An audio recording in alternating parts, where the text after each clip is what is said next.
Bonsoir et bienvenue à mon journal de confinement, un confinement d'une franco-mexicaine en France et j'ai survécu à la journée numéro 46. Je suis Valeria Cordero et je suis ravie que vous soyez là avec moi. Cette vidéo est née suite à une série de vidéos en espagnol que j'ai commencé depuis le début du confinement.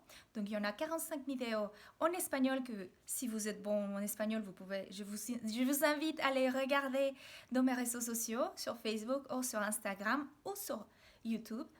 Et puis forcément, après tant de vidéos, mes amis français ont un peu râlé pour changer. Et parce qu'ils ne comprenaient pas ce que je racontais. Donc du coup, je me suis enfin décidée à faire la version française de ce petit projet. Et normalement, dans la version espagnole, ce que je fais et l'objectif, c'était de donner des informations de ce qui se passe en France autour de cette épidémie du coronavirus et aussi de donner quelques petites réflexions. Parfois, je donne des conseils et des vies en général. Donc du coup, la version française, bien évidemment, ça va être un petit peu différente. On va pas vous raconter, je vais pas vous dire et répéter encore une fois et encore une fois toutes les actualités françaises. Pour cela, vous avez la 15 et la 16 qui passent en boucle toute la journée les informations, donc vous n'en avez pas besoin de moi pour ça. En revanche, je vais vous communiquer un peu l'actualité de Mexique. Qu'est-ce qui se passe autour de Covid, autour de l'épidémie dans un autre pays qui est de l'autre côté de l'Atlantique. Donc du coup, je vais aussi à la fin vous faire une petite réflexion, un conseil. Ça dépendra de la journée. Il y a un autre sujet qu'il faut que vous sachiez, c'est que normalement, à partir de vendredi jusqu'à dimanche, je ne donne pas de mauvaises nouvelles. C'est une petite pause qu'on se prend pour parler d'autres sujets. Aujourd'hui, c'est vendredi soir. Je vais faire une petite exception. Je vais vous donner un très vite résumé de ce qui s'était passé pendant tout ce jour-là au Mexique, juste pour que vous ayez une petite idée. D'accord? Mais normalement, demain, on va parler d'autre chose qui ne sera pas du coronavirus pour avoir une petite pause et pouvoir s'échanger un petit peu les idées. D'accord? Bon. Au Mexique, qu'est-ce qui se passe? Au Mexique, tout au début, le président mexicain Andrés Manuel López Obrador, surnommé AMLO, il n'a pas cru dans l'épidémie. Il a même invité les Mexicains à aller dans les bars, à aller dans les restaurants en famille, à prendre dans ses bras ses êtres chers, à les s'embrasser, enfin, des déclarations aberrantes. Ensuite, bien évidemment, la crise et l'épidémie a commencé à arriver au Mexique de plus en plus fort et il a enfin décidé de fermer les écoles à partir du 20 mars. Plusieurs écoles ont fermé 2 ou 3 jours avant, même 5 jours avant la date officielle du gouvernement. Donc du coup, normalement, il avait dit que c'était juste pendant un mois, du 20 mars au 20 avril. Le sujet a été que, bon, bien évidemment, aujourd'hui, ces consignes-là, c'est un petit peu plus endurci. Normalement, ils devraient rester chez eux et être confinés comme nous le sommes. Il n'y en a pas d'attestation de sortie, il n'y a pas des amendes, il n'y a pas tout ce genre de choses comme ici. C'est pas si strict que ça. Parce que nous avons au Mexique une particularité. Au Mexique, on n'a pas de chômage. On n'a pas toutes les aides de l'État qu'on a ici en France. Et du coup, les gens, ils se sont mis face à une réalité très dure, qui est le fait de choisir entre se confiner chez soi pour se protéger du virus ou mourir de faim. Donc du coup, plusieurs d'entre eux, ils ont choisi de sortir à la rue pour continuer à travailler et pouvoir avoir de l'argent pour pouvoir acheter tout ce qu'ils ont besoin pour leur famille, pour la survie de leur famille. Et ils préfèrent parfois mourir du virus que mourir de faim parce qu'ils n'ont rien à manger. Malheureusement, c'est une réalité. Plus de 60% de la population travaille dans le commerce informel. Comme je vous ai déjà dit, la sécurité sociale n'est pas la même qu'ici en France. On n'a pas les mêmes aides et le chômage, il n'existe pas tout simplement. Donc, c'est un sujet qui fait extrêmement, qui complique le confinement encore plus. Et du coup, ça a amené beaucoup de difficultés financières jusqu'à aujourd'hui. Ça fait un mois, plus d'un mois qu'ils sont aussi confinés comme nous, mais les gens, ils sont à bout parce qu'ils commencent à perdre leur emploi, ils n'ont pas une façon de travailler. Bon, le Mexicain, il est bien connu pour être très inventif, donc forcément, il y a beaucoup de monde qui s'est réinventé, à confectionner des masques. Tout le monde s'est mis à cuisiner pour livrer des repas à domicile. Donc, du coup, il y a des marchés qui se sont commencés à saturer. Je suis quand même consciente qu'on essaye d'inventer beaucoup de choses, mais il y a quand même une limite. Il y a des gens qui sont très défavorisés. Il y a beaucoup des écarts au niveau de l'éducation, parce qu'il y a des gens qui ont accès à Internet, qui ont un ordinateur pour que les enfants puissent continuer à la scolarité à la maison. Mais la plupart d'entre eux, il y a un grand nombre de la population qui n'ont pas l'accès à Internet, qui n'ont pas un ordinateur, ni comment faire ces devoirs. Donc du coup, ces gens, ils sont perdus. Ils sont dans une zone grise où les professeurs, ils n'arrivent pas à les joindre, ils ne savent pas comment faire pour qu'ils ne perdent pas l'année scolaire. Donc du coup, on est dans une situation de plus en plus compliquée. Tout cela lié au fait qu'au Mexique, vous le savez déjà, on entend toujours parler qu'au Mexique, c'est un des pays les plus violents de la planète. Surtout la violence envers les femmes. Et on a des féminicides très souvent tous les jours, malheureusement. Et aujourd'hui, le fait d'être confiné chez soi avec la personne qui peut te faire du mal, que normalement c'est le conjoint, si ici en France c'est un phénomène qui a commencé à connaître une hausse, vous vous imaginez qu'en Mexique c'est encore pire. Donc oui, le nombre de féminicides à la maison a augmenté. Il y a beaucoup des abus, mais pas uniquement aux femmes, sinon aussi aux enfants. Donc du coup, c'est des problématiques sociaux, euh, des problématiques sociales, pardon, qui difficultent de plus en plus le confinement. Les gens qui peuvent, ils le font.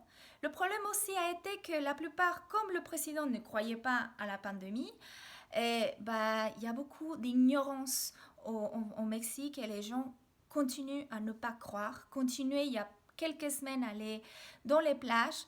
Et pendant la semaine sainte, il y en a 2 semaines de vacances, un peu comme ici en France, et les gens sont allés à Acapulco, sont allés dans des plages et des lieux pour se retrouver en famille et faire ces vacances. Donc forcément, il y a eu des contaminations. Il y a eu aussi un festival très très très prisé au Mexique qui s'appelle Vive Latino, où il y a plein de groupes de rock latino qui viennent jouer. Et du coup, il n'a pas été annulé. Il y a beaucoup de monde qui était allé. Donc du coup, on attend qu'est-ce qui va se passer. Aujourd'hui, les chiffres officiels, c'est des 19 224 cas confirmés du Covid-19 et le nombre de morts s'élève à 859 décès. Ces chiffres-là, il faut les prendre avec des pincettes parce qu'on n'a pas encore assez de tests. On a encore moins de tests au Mexique qu'ici en France. Donc du coup, on ne peut pas dépister tout le monde.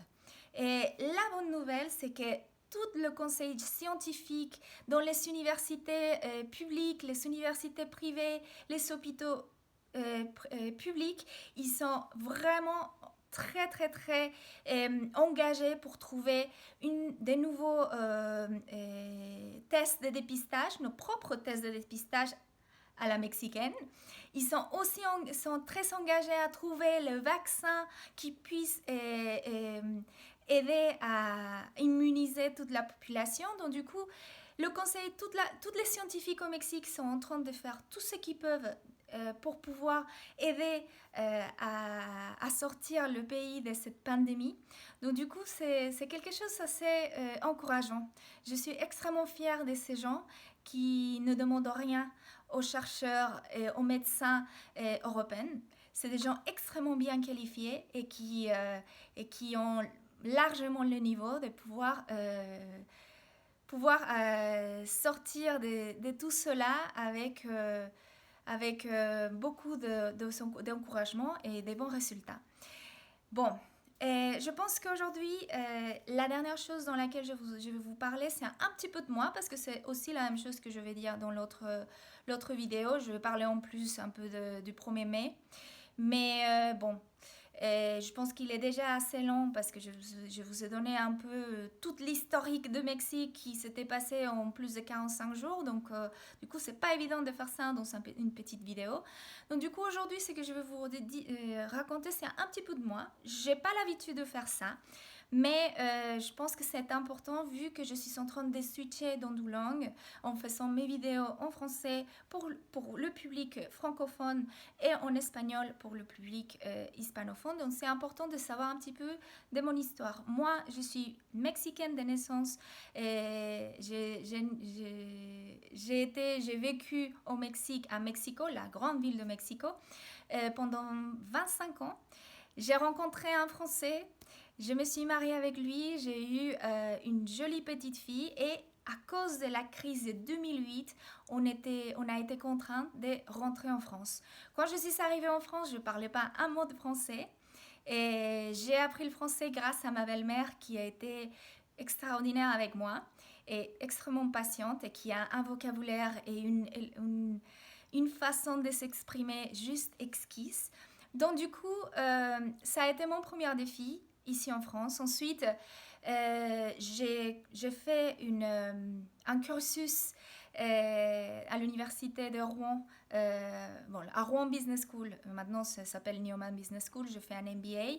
Et du coup, l'objectif, c'était de valider mes études mexicains ici d'une façon pour que je puisse commencer à travailler. Ça n'a pas été facile. Au bout d'un moment, oui, il y a eu un point de fracture avec mon ex-mari.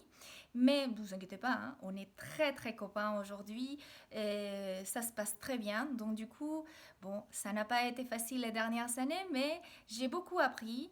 J'ai appris à connaître la culture française petit à petit, à l'assimiler et puis aussi à m'insérer dans le monde du travail et pouvoir retrouver petit à petit le même niveau que j'avais déjà au Mexique parce qu'à 25 ans, moi, j'étais déjà manager dans un grand journal mexicain. J'avais 10 personnes sous ma responsabilité et j'arrive ici et puis ici, t'es personne. Donc du coup, ça aide beaucoup pour avoir un peu d'humilité et puis surtout, c'est réinventer et rebondir surtout.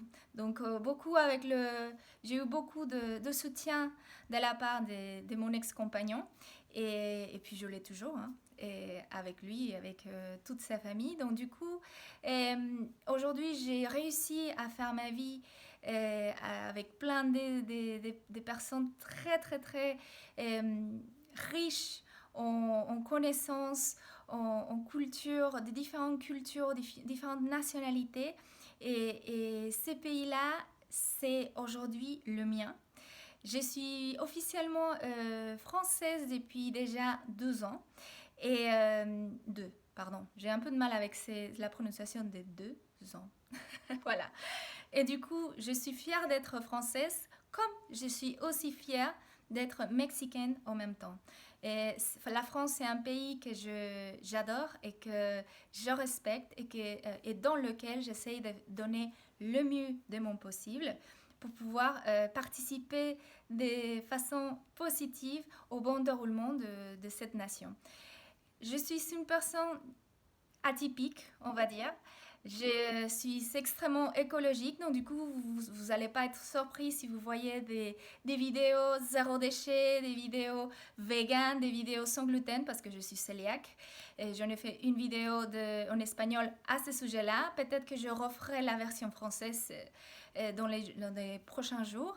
Et puis voilà, je suis quelqu'un qui est intellectuellement très, très, très éveillé et qui a besoin de beaucoup d'intellect. Donc du coup, c'est pour cela aussi que j'ai créé ces vidéos, pour essayer de partager un petit peu de tout cela. J'espère que vous avez aimé et je vous retrouve demain pour une nouvelle émission de mon journal de confinement. Prenez soin de vous. Au revoir.